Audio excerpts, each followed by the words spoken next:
Hey guys, I'm Darcy. Here's another episode, and I'm with a good friend, Yeah, hi, my name is Sean Harrison. and we're about to do a project tonight. So, anyway, it's nice meeting you, Sean. And I said you were a good friend. I just met you a few minutes ago. So, um, again, guys, it's not going to be much of a podcast, but we'll blame the world for that, or the government. Don't blame me. And this is just in case if you find all this stuff through my main YouTube channel. If you don't know what my main YouTube channel is, the links are in the About section to this page. Um, so anyway, Sean's an actor, and he does other things, I'm pretty sure, this time. So keep an eye out for him. Anyway, so Sean, tell me about your acting history. So, yeah, I've been doing acting since I was 8 years old. Theatre, TV, film, all sorts of different outlets for acting. Carried on doing that up until I was around about 19, and then I went off to uni. I studied performing arts at uni for 4 years. At the same time, I was a frontman singer in a cover duo band. We toured all over the northwest of the UK. If you couldn't guess, by the way, I am English, not Australian. But yeah, we toured all over the northwest of the UK doing covers of different songs, mainly rock stuff. And then yeah, after uni finished, I left and went and moved to work on cruise ships for 6 years as a entertainment host. Honed the craft of live entertainment for 6 years. Then moved myself over to Sydney, Australia, and now yeah, trying to find my way in the acting world in Sydney. That's it. So you did a bit of all three, like live and TV and film. So in terms of TV, was it commercials or TV shows? Mine was mainly TV shows. I did a TV series in the UK when I was younger. I was in that for about a year. And then I did a few bits and bobs of extra work, which is, as you know yourself, just background work in TV series. Yeah, studied that for a while, but the minute I got to university, I kept my head down and I say studied more. It was more going out to the pub more often than not. But yeah, I kept my head down, got through uni, and then went back into live entertainment again. And so you did film as well. So is there like a what's the first of all, what's the similarities between all three, like the live and the TV and the film? I think personally for me, the similarity between all three of them is for the first one, the buzz that I get doing the job. I mean, it doesn't matter if I'm on a stage in front of 3,000 people or if I'm in front of a camera crew of 10, I still love doing the profession of being an actor and getting up and doing that. Similarly, between all of them, you have that bond that you create with your fellow actors, the crew that are on board working with you, be it on stage, be it on film, and I think that's one of the biggest things that I love about being in the creative world is you really do create those strong bonds with the other people who work with you because you work so closely in such a degree. Um, so yeah, for me, that's the main stand-up points between all three of them that are so similar because otherwise they are very different mediums of portraying a story. And what are some of the differences that you notice or that stands out to you between all three? I think one of the main differences that stands out between all three is that with live theatre, if something goes wrong, you got to react there and then on the spot and you got to fix it. The audience in front of you might not know that anything's gone wrong, but it's your job to keep it that way. You can't let them know that a line's been missed or an actor's not on stage or something has broken on stage, which has happened a few times. I've had that happen. But then when you do TV and film, something goes wrong, you can stop, you can reset, you can do it again. But then with some of the great actors, a lot of the time when something goes wrong, they keep going, and that becomes one of the standout parts of the film. For instance, you probably know DiCaprio when he did Django Unchained and he smashed the glass into the table and cut his hand open, kept going. And that's also too. They're so trained. You don't stop until you hear the word "cut," sort of thing as well. Yeah. And just some of the big ones, they so good and so drawn. It draws attraction or it gets money. It just doesn't matter, sort of thing. If they what they do. No, that's Yeah. exactly right. Yeah, you know the true professional doesn't stop until the word cut is shouted, and they keep going. And you can look online at all different types of videos of actors that have gone through that. You know, different scenes where the stars have head-butted a mirror and the split on their head is an actual split on their head, and all different things where broken fingers, broken noses, all sorts of injuries, but they just keep powering through because no one said cut yet. Keep going. Yeah. And also, just before we just actually had a little meeting greet. Because this is the first time I didn't eat each other, and you sit in my car, just to throw it out there.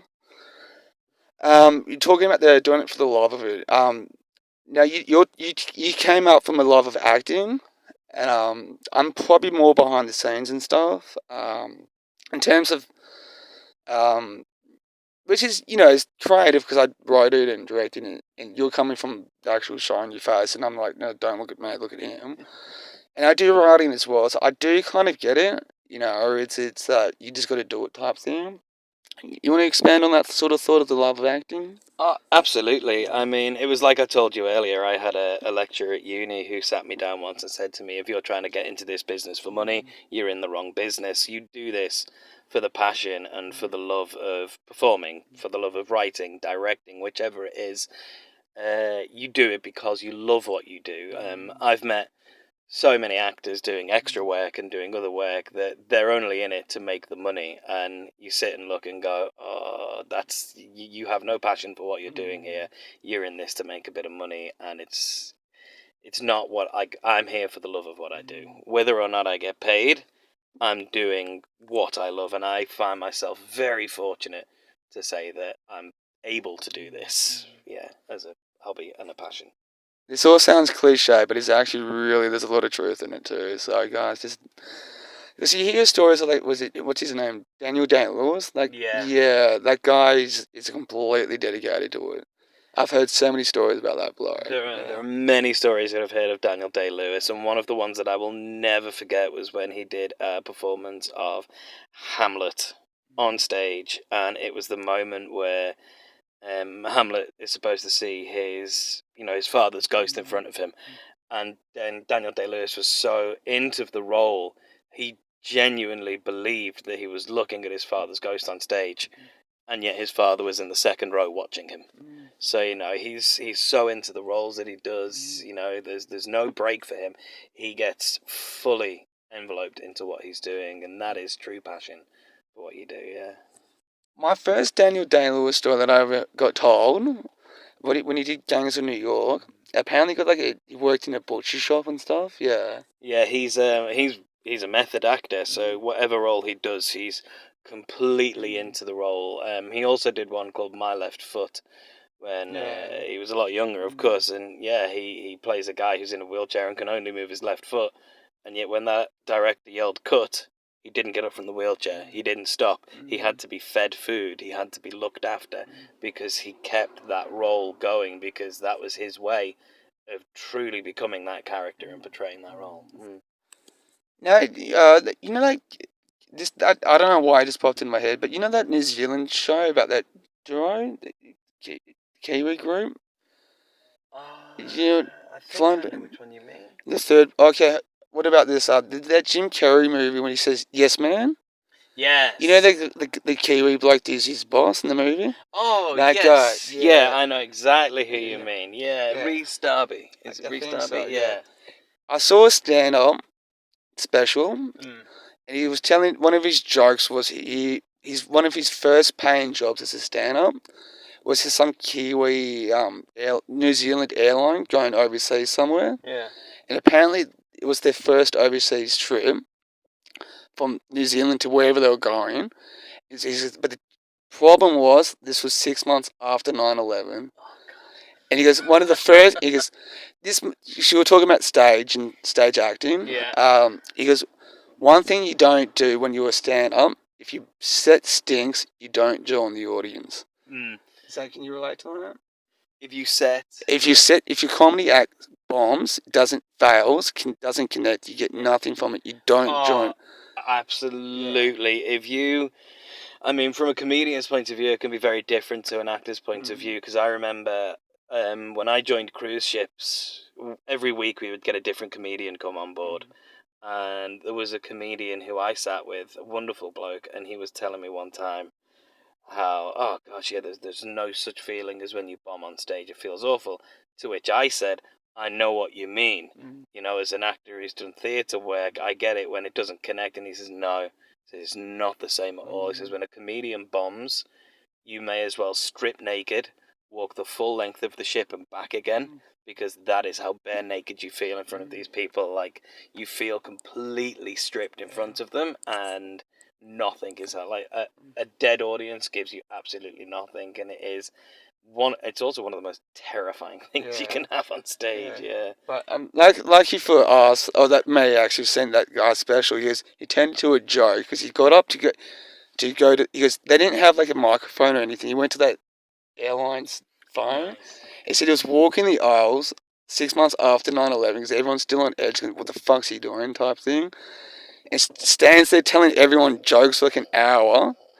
And he says on the way, it's bombed, and on the way back to his seat, people like pointing at him, "You're a wanker, dude." And he goes, I didn't realize this until I sat down next to the dude I was sitting with at the plane. Nobody knew they were getting a stand comedy act. And he said the guy who was sitting next to him in the plane turned his paper, leave it, just leave it. He goes, turned his paper to the next page, looked at me, and he goes, "What the fuck did you do that for?"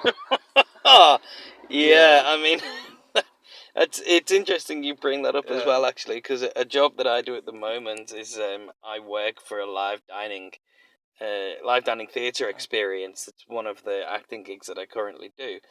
And we got hired to do a corporate show. Now, normally our show plays to maximum 120 people. That's it. But for a corporate show, there was about 350 to 400 people in this room. So me and my two other actors that I'm with, we go out into this hall to start doing what we're doing. And maybe 20 people out of this 400 knew who we were and what we were doing. Everyone else is looking at us like, what the fuck are you guys doing? And I'm pretty sure, because the character that I play within this dining experience is a stupid character who's a waiter, and he can't wait on people very well. He's very bad at this job. So here's me trying to do this to people who don't know who I am, and they actually think that I'm this absolute useless waiter. And once or twice, I'm pretty sure I was close to getting knocked out because I was putting the wrong dinner down in front of people, or almost spilling drinks, and almost doing stuff, and people didn't realise that it was an act, it was a show. So I 100% get what he means when he sits down and goes, "Why isn't anyone laughing?" Because no one fucking knew what you were doing. We walked off stage at one point, and the three of us sat together and went, no one knows what the fuck is going on here. We were like, yeah, no, this is awkward. This is really awkward. There's a bloke I like, another comedian, but I like his podcast and stuff. A bloke, various reasons, but a guy called Tim Dillon. Okay. And he said he thought he was a childhood actor as well, and he goes, I was a failed actor at the age of 12, but he did a lot of check him out. But when he found stand up, he thought he'd give acting a go, like back into it. Yeah. And he said he got this corporate gig to this really massive phone company, and he's always been interested in the very wealthy people of life and all that. Yeah. Which is a different story why he knows all this stuff, but it said it was a corporate training video of how the CEO should interact with like the lower staff. Yeah. And he said when he first met the CEO on set, he goes his time is so valuable. Apparently, it was worth like $100,000 a minute. This guy, that's how well. Anyway, he goes when he met the CEO of this corporate training video that he was doing for. He goes up to me. He goes, "You must be the guy playing the taxi driver." He goes, "Yeah, the last white taxi driver in New York City," as a joke, just to crack him. To break the ice. And he goes, "What was that in the script?" And he goes, immediately when I said that joke to him, 5 lawyers stood around him. He goes, "Is that in the script? Is that in the script?" then I looked at this site with because I've picked the right profession of being an extra and a Oh, 100%. That's fantastic. all it was because I made a joke. The last white taxi driver in New York City. Yeah, and suddenly the lawyers jumped in. Is that in the script? And I think, do you know what? That's a wonderful thing for a comedian to get, because the comedian knows that's a great joke, because it's not PC, but also at the same time, hey, the lawyers have jumped in here, like, what the hell? But just a side note, check out. He's a really good dude. He does a lot of skits. He goes. He still has that entertaining bug in him. He does a lot of like acting. He goes, yeah. It's a bug that you never ever lose, no matter what you do. That's what he says. Yeah, you just But he's made a life out of it, because it's dude, I couldn't do the corporate thing anymore. Because big lunches, big things, everything is. But as a comedian, the baseline of your job is to say, this seems a little odd. Yeah. And you laugh at it. Yeah, the baseline for any comedian, when you really get down to it, is that they look at real life and go, this is weird. I'm going to shine a magnifying glass on this, and I'm going to point out that what we all see as completely normal shouldn't be normal. It's not normal to see this as normal. His point of view on acting, because he goes, anyway, the reason why he stopped was fucking. Check it out, anyone who wants to check it out. But he goes, one thing he likes about acting, I could be anyone else besides me. Yep, absolutely, and I couldn't agree more with that, because a lot of actors that I know, myself included, you use acting as an escape. You know, it's an act of escapism, and you can become absolutely anyone you want when you go into the acting world. I mean, you look at all the greats who have done acting and all the different characters they play and how much they differ from who they really are in the real world. So, you know, it is, no matter what you say, it's a form of escapism, and it's wonderful that you can play all these different people. Oh yeah, it's 17 minutes. Anyway, thanks, Sean. Thanks for sticking around. We are going to be in a film together. I'm making a film with him. I'll name him. It's going to be on. I'll name the film soon, but it's going to be on my YouTube channel, the main one, Knowledge Variable. Check out the film that we did together, but keep an eye out on Sean. I'm sure he's going to stick around for a long, long time. Anyway, thank you for sticking out. It's a stupid podcast. Anyway, thanks. You're very welcome. 1 sec.